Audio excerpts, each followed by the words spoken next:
সুস্থ মানুষ ভিক্ষা করলে তাদেরকে ভিক্ষা দেওয়া যাবে কিনা, এই ব্যাপারে ইসলাম কি বলে?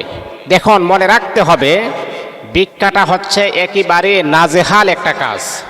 রাসূল আকরাম সাল্লাল্লাহু আলাইহি ওয়াসাল্লাম এই যুগে যারা ভিক্ষা করেছেন, আমার রাসূল কখনো ভিক্ষাকে উৎসাহিত করেন নাই।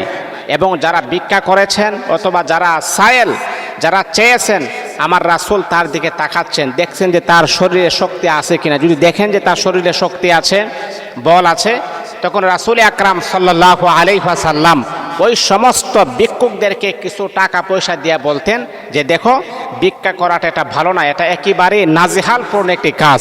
তুমি টাকা দিয়ে তুমি একটা এই কাজ করো, সেই কাজ করো। রাসূল তাদের কাজের প্রতি উৎসাহিত করেছেন।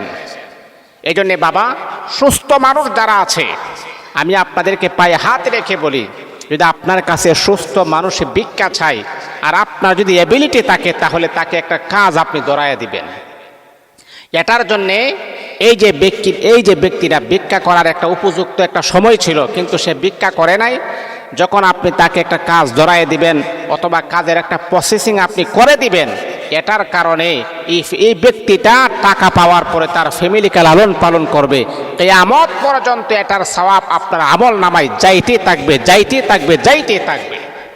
আর আমাদের সমাজটা এমন হয়ে গেছে কি জানেন, মানুষ যখন ভিক্ষা করে তাকে নিয়ে আমরা অনেক বাজে সমালোচনা করি, যে তার তো দেহ ভালো, হ্যাঁ, তার তো এই বয়সে তো ভিক্ষা করার কথা না, তাহলে কেন ভিক্ষা করতেছে? মানে এটা নিয়ে আমরা অনেক মন্তব্য করি, অনেক খারাপ বিলাপ করি। না, রাসূল আকরাম সাল্লাল্লাহু আলাইহি ওয়াসাল্লাম এটাকে নিষেধ করেছেন। মনে রাখতে হবে, যদি আপনার এবিলিটি থাকে, আপনার টাকা পয়সা থাকে, তাহলে এই মানুষটাকে আপনি সহযোগিতা করবেন, এই মানুষটাকে একটি কাজ আপনি ধরিয়ে দিবেন, যাতে করে সে যেন ভিক্ষা করে যেন খাইতে না হয়।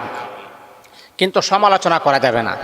আর যারা একেবারে, যাদের হাত পা না, একেবারে দুর্বল, ওই সমস্ত ব্যক্তিদেরকে আপনি সহযোগিতা করবেন, তাদের পাশে আপনি দাঁড়াবেন, তাদেরকে আপনি যতটুকু প্রাপ্য আপনার এবিলিটি অনুযায়ী তাদেরকে আপনি দিবেন। আর যদি দেখেন যে তার শরীরে শক্তি আছে, তাহলে তাকে আপনি একটি কাজ ধরাইয়া দিবেন। এতে করে আপনার আমল নামায় ডাবল সওয়াব আমার